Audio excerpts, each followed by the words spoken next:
This is the Blockchain 360 podcast. Blockchain 360 is a podcast of interviews and discussions about the current state and direction of blockchain. Thank you for joining us today. If this is your first time listening, then thank you for coming.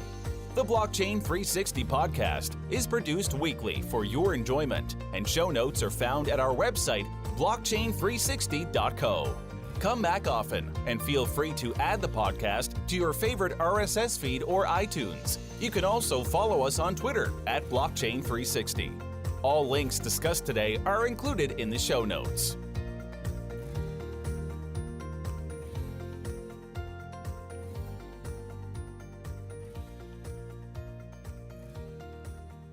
My name is Brian Nielsen, and I'm the host for Blockchain 360, and today's guest is Roger Ver, who was formerly an American citizen, but is now a citizen of St. Kitts. He was born and raised in Silicon Valley, and he currently resides in Tokyo, Japan.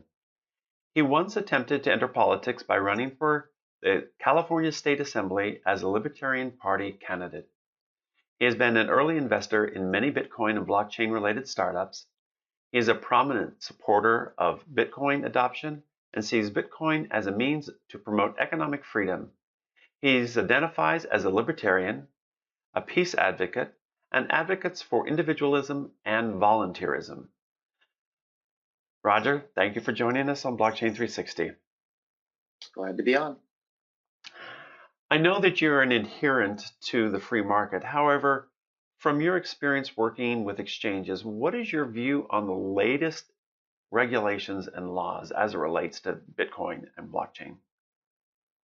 So whenever people ask me questions like these, I always have two answers. So one is the philosophic answer, which I think is probably the most important, and then there's a practical answer. So on the philosophic side, I think it's absolute madness.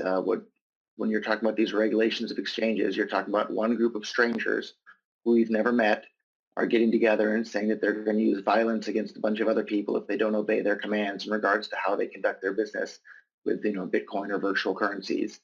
And if you and I got together with a couple of our friends and started threatening everybody else, saying they have to get our permission to engage in business with Bitcoin or virtual currencies, they would think we're a bunch of nutcases and psychopaths for threatening them with violence over engaging in peaceful trade with other people. Right. Yet when people calling themselves the state do the exact same thing, everyone just takes for granted, oh yeah, I guess we have to do what they say. And so I guess that brings us to the practical answer is that, yeah, we do have to do what they say or they'll hurt us. So morally, I don't condone them in any way whatsoever, but from a practical side or from the businessman side of me, you have to abide by what they say or they'll shut down your business and lock you in a cage for it. So businessmen need to know what the rules of the game are going to be. And now that the rules are becoming made clear, it'll allow more and bigger businesses to get involved in Bitcoin and start spreading it to more and more people around the world. So philosophically, I'm completely opposed. From a practical standpoint, it's game on for the businesses at this point now that they know the rules of the game.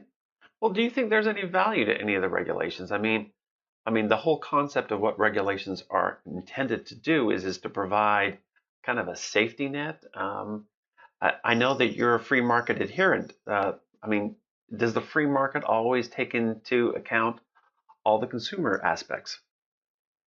So I think it's important to distinguish between governmental regulations imposed by force at the point of a gun with threats of violence and market regulations with, great things like consumer reports or underwriters laboratories and things like Right. this, where people participate voluntarily. So bad people that want to steal and do bad things, they're not going to care that some politicians got together and wrote a law about it. People steal all the time, regardless of the fact that it's illegal.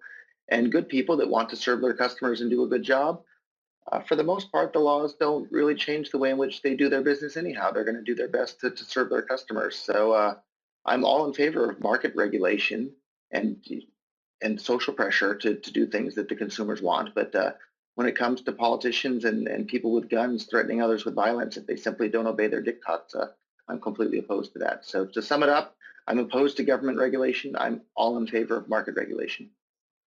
Okay, well, there's been some talk about ICOs and the impact that it's had. You've had China and Russia both ban them, including some trading. Now it appears that China's stepping back from that, the brink of whatever that is. Do you think that there's any need for that type of regulation, especially with regards to the ICOs? I mean, there's a potential for a lot of fraud in that. And I don't know exactly how a free market or a self-regulated market is actually going to resolve that. I mean, what are your thoughts about this? So yeah, there's a potential for a lot of fraud, but if the regulators come in with an iron fist and try and regulate the whole market, that won't stop the scammers. And you have a much, much bigger risk of stifling innovation. This is technology that's going to improve the lives of every single person on the planet. And if governments come in and try and control every little aspect of it, they're plain and simply going to stifle innovation. And who knows what projects aren't going to come into existence or what new businesses aren't going to come into existence that would have benefited all of humanity. And I think that's a much, much bigger risk than some bad people managing to steal from people on the internet. And one example of it right now that's going on that is clearly illegal, I think the website is xmrtrader.com or something like that. They've copied the entire list of people who actually do work at bitcoin.com, including myself, and they've listed all of us as the employees of this company that I've never heard of. And they have a bunch of deposit addresses where they're trying to get people to make deposits. And that's clearly insane. That's illegal. And the regulators have done absolutely nothing to stop it. And a couple times a week, I get people emailing me and they say, "Hey, Roger, are you involved with this business? They're listing your entire crew from Bitcoin.com as the employees of this company." I said, "No, I have absolutely nothing to do with that." And we've emailed the domain name registrar and pointed this out to them, but nothing's happened as of yet. So that is just horrible. Well, here's then the question that I should ask then is would any regulation have solved the problem that happened with the collapse of Mt. Gox? Or is that just going to be bad players that acted in rogue manner, came in, stole the money, and now what? I mean, would any regulation help that? I think the biggest risk of regulation there is that Mt. Gox never would have happened at all. That first Bitcoin exchange never would have happened, and Bitcoin would be several years behind schedule of where it is now. I think that's the bigger risk of what could have happened there. And to be clear, Mt. Gox was regulated in a lot of ways. They had a bunch of normal bank accounts, and they still failed. Right. Look at and businesses fail all the time and lose people's money all the time, no matter how regulated they are. So this isn't a sign of lack of regulation. It was just at the end of the day, it was actually hackers that hacked the money and stole a bunch of money, and it was an owner of a business that didn't properly protect it from the hackers. So we should be upset with the owner of the business for failing to have protected it from the hackers. But I think we should be even more upset with the hackers that actually stole the money. We should be upset on both fronts there. And I think it's important to realize that there was a giant, giant theft here. And so far, the perpetrators of that theft have gone, unpunished and uncaught at this point. And I would love to see the perpetrators of that theft tracked down and punished at some point, or at least they have to make restitution. The question is that the original idea of Bitcoin was that everyone is going to be anonymous, but there's already been some universities that have kind of come out and said that they can actually start to identify people.